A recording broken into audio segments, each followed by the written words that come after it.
Meus irmãos, sabe quando às vezes aparenta um pastor ser antiquado, meio chato, às vezes por falar coisas que você diz assim, nossa, mas que pastor duro.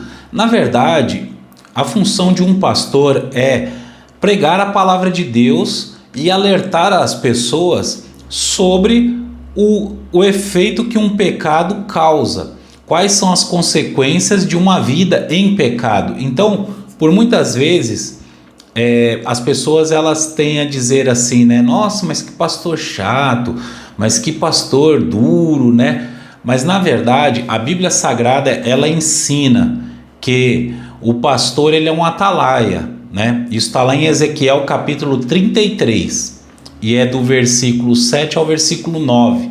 Deus ele falava com Ezequiel, né? Ezequiel, quando eu falar para um atalaia, que no caso é um pastor, o profeta, que eu vou mandar o mal acontecer, e esse atalaia não avisar sobre este mal, e aquela pessoa morrer na sua iniquidade, aí o sangue daquela pessoa será requerido do atalaia.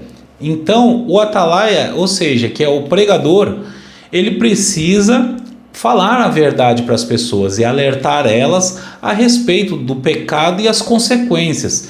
Então o pastor, ele não é uma pessoa chata, antiquada, nossa, que homem duro, né?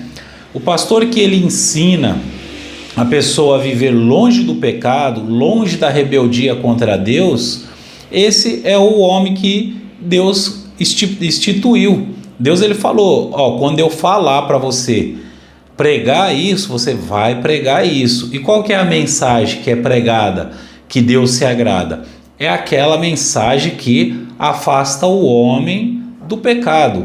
Quando eu digo homem, eu estou se referindo ao ser humano, que afasta o ser humano de uma vida de desobediência contra Deus. Então, o atalaia, por mais que pareça ser uma pessoa chata, nossa, aquela pessoa lá, ela só exorta, ela só repreende, mas na verdade ele está agradando a Deus.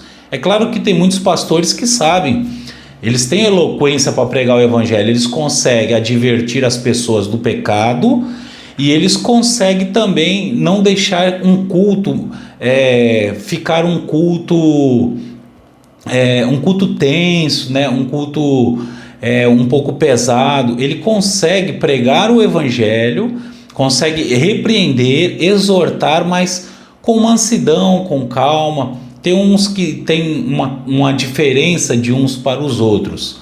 Mas se no seu pastor da sua igreja, ele é um homem que prega o evangelho, por mais que pareça ser tão duro, mas sabe de uma coisa, ele está fazendo aquilo que Deus mandou. Isso está lá em Ezequiel 33, onde nós lemos a função do atalaia, que é o pregador, que é o pastor. Ele tem que alertar, né? Alguns ainda precisam de um preparo para poder saber pregar o evangelho, mas não se aborreça quando você vê um pregador que você ache ele um pouco duro, mas ore por ele para Deus dar sabedoria para ele, porque certamente se ele está pregando uma mensagem dura, ele está alertando as pessoas do pecado e as suas consequências.